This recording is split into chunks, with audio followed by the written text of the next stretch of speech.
I got a call from the Watauga County maintenance shed, and they said, we're cleaning out our lockers. We've got this weird photography collection here.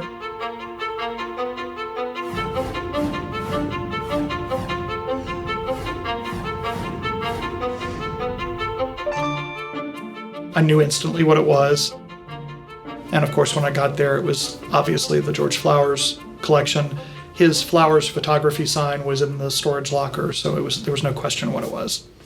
And in that collection, there were about 15 boxes of negatives, prints, and various films. Most of them were 8mm and 16mm short films, kind of home movie type things. There was this one giant reel, and when I opened up the canister for that, it was very obvious that it was about 500 million pieces of film that had been spliced together over time. It was the weirdest splice job on a reel of film I'd ever seen.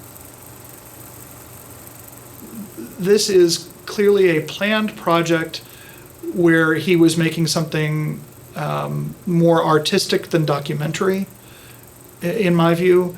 He was definitely trying to make a political statement with this film, and I think that's very obvious when you see the entire thing.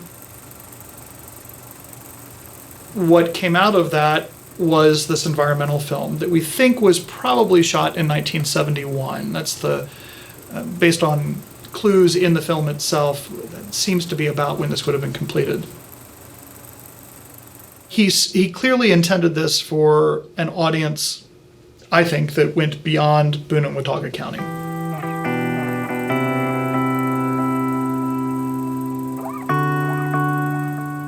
It's essentially a silent film in the way that it came to us.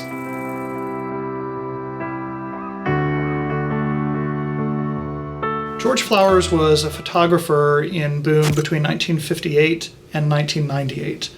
Someone who not only ran a studio where if you wanted your portrait taken, you could come in for a sitting and he would do that for you, but he was also a stringer for many local newspapers. He had a studio downtown, and any event, he was always there with his camera.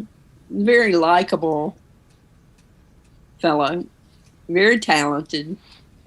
He really had a sense of how important it was to capture the feeling of these mountains and the university and people. George was very conscious of what was going on and what kind of changes were taking place, and probably would have been a big environmentalist now if he were still alive. But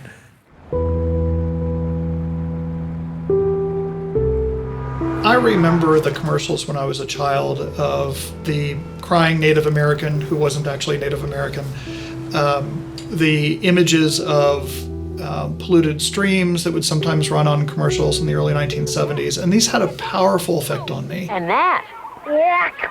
Some people just don't know what trash cans are for. We gotta help. I was aware as a child how dirty sometimes the environment around me was. It may have been the kind of thing where you, the individual viewer, decide to change how you treat the environment individually. At the time Flowers was filming, there was an increase in public discourse about air and water quality. As the public demanded change, U.S. politicians listened, especially in regards to the aesthetics of pollution.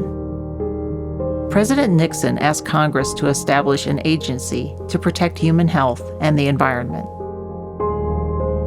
Along with the Environmental Protection Agency came a flurry of regulatory activity to clean the air, the water, and the land.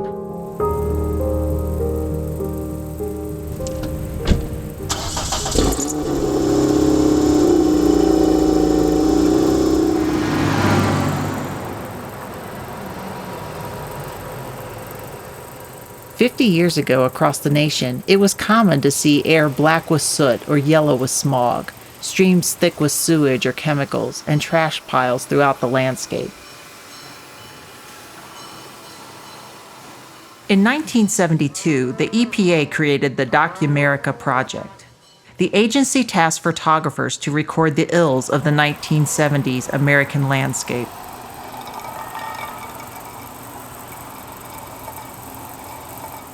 One of the recurring aspects of this film is a pig that is in a mud bog, clearly doing things that pigs and hogs do.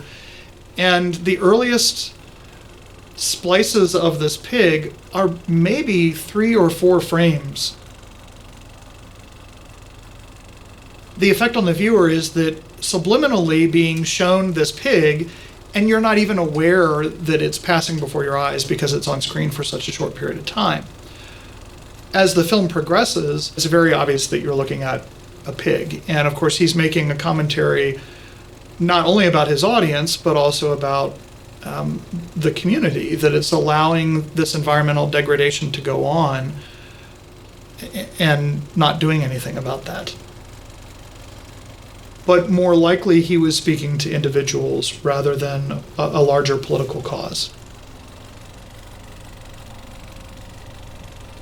Flowers' film focused on litter, localized power production, and small-scale industries that contributed to air and water quality concerns in rural areas. It has been half a century since the first Earth Day, and since public concern about water and air quality, as well as rapid development, led to increased federal regulation. You know, that was a period of a lot of social unrest. There's a lot going on in terms of, Vietnam War, civil rights, that kind of thing, but also have enjoyed a period of economic prosperity where we have this opportunity to reflect rather than just respond to the next crisis. There's more attention being paid to these social justice, environmental justice issues. The events of that era marked a global watershed change in how we perceive the environment around us.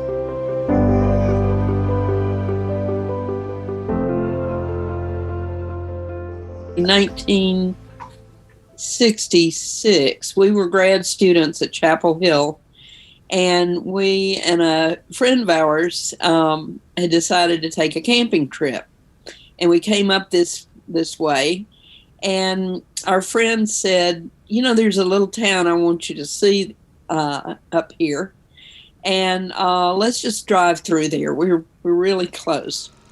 And we were absolutely horrified. Trash, you would not believe the trash. It was, and the video that you sent to me showed a lot of places that were really trashed up. This was worse. And, we talked a lot about how in the world could someone live in a place that was so trashy. And our friend, fortunately, told us this isn't all of this town. And we drove on through, and, it really was very charming town once you got into the town. But practically the whole periphery outside of the town was just trashed up with old vehicles and the kind of garbage you saw that looked like somebody had just emptied out what now we would empty out at the dump. At the time Flowers was filming, piling waste into dumps and burning trash out in the open was a common practice, creating an eyesore and contaminating air and water. The push for environmental regulations also included new rules for managing municipal waste. Modern landfills offer a cleaner landscape and reduce the potential for pollutants to enter streams. Flowers was clearly concerned about stream quality.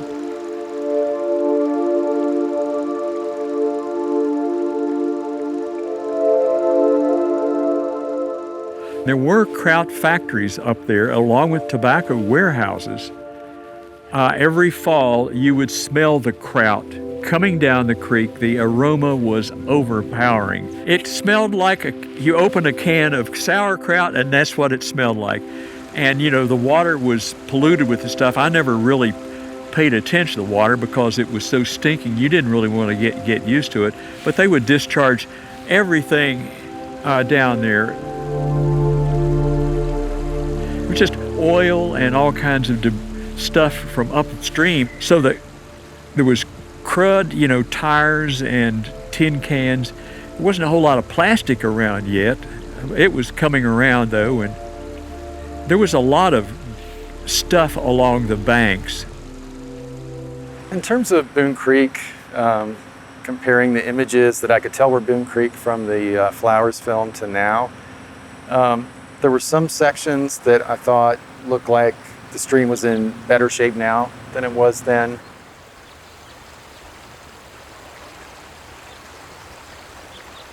Kind of disappointed at what I still see happening. We see still these sediment issues in construction sites. We are, taking the runoff water and sending it straight into the stream. It doesn't matter what it is, oil, sediment from construction, salt, heat, all that stuff is getting right into the stream immediately and having an impact. And we have not changed that. I'm sure it's no different than it was back in the 60s and 70s. Watauga is not necessarily we weren't heavily industrialized to begin with, right? We're up here in the headwaters. We don't have a lot of polluting industry. So I think maybe up here, the Clean Air Act is probably where we saw more impact. Right, Clean Air Act enacted early 70s. In the Appalachians, our weather patterns are moving west to east. And so a lot of what's happening to the west gets dragged over the mountains, and particularly acid rain in the Smokies has been a big problem. It continues to be a big problem. It has improved, and then there have been subsequent actions taken under the Clean Air Act to further mitigate that. And so you can look at pictures side by side, views from the Smokies and how hazy it was, and how much that has improved in recent years. The coal burning plant that made the electricity for the town, that had the big smokestack with the black smoke, that's pretty much what we saw when we came to the university. They didn't even have a scrubber on that chimney for a long, long time. It was a big deal when they put the scrubber on it, so the smoke was sort of white. It was very tall. So unless the air was keeping it down, it was getting up. In addition to power plant emissions, Flowers highlighted car exhaust as an air quality concern. According to the Environmental Protection Agency, emissions from modern passenger cars are around 99% cleaner now than in the 1960s, improving air quality throughout the country.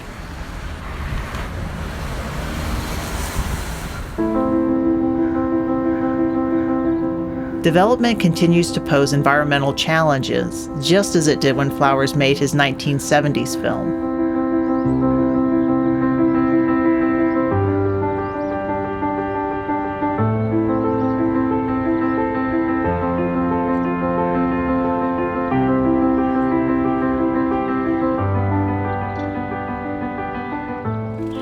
There were several slopes that had been cut back and just allowed to sit there, and so erosion had occurred.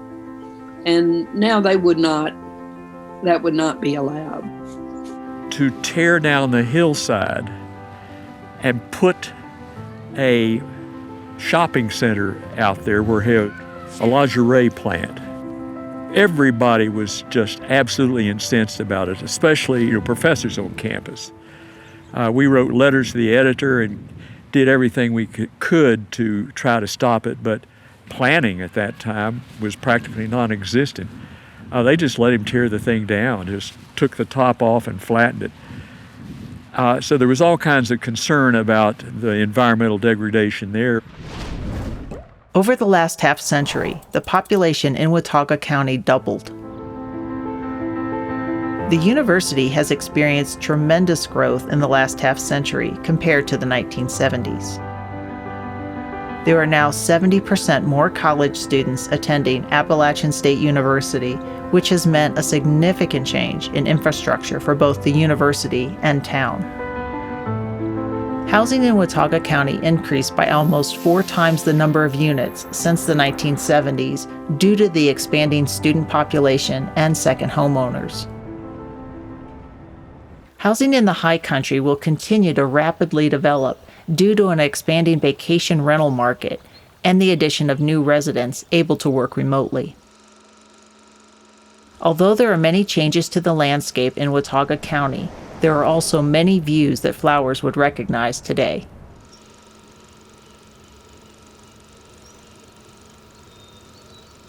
Conservation programs have played an important role in preserving land and habitat. This includes national and state parks, private property easements, and conservancies. Land conservation is a really important piece of the puzzle when we're talking about how to ensure healthy and happy communities for our future. You know, we're protecting our natural resources that we need to survive, and that includes fresh mountain air, clean water resources, access to locally grown food, and places that we can go to connect with nature for our physical and our mental health.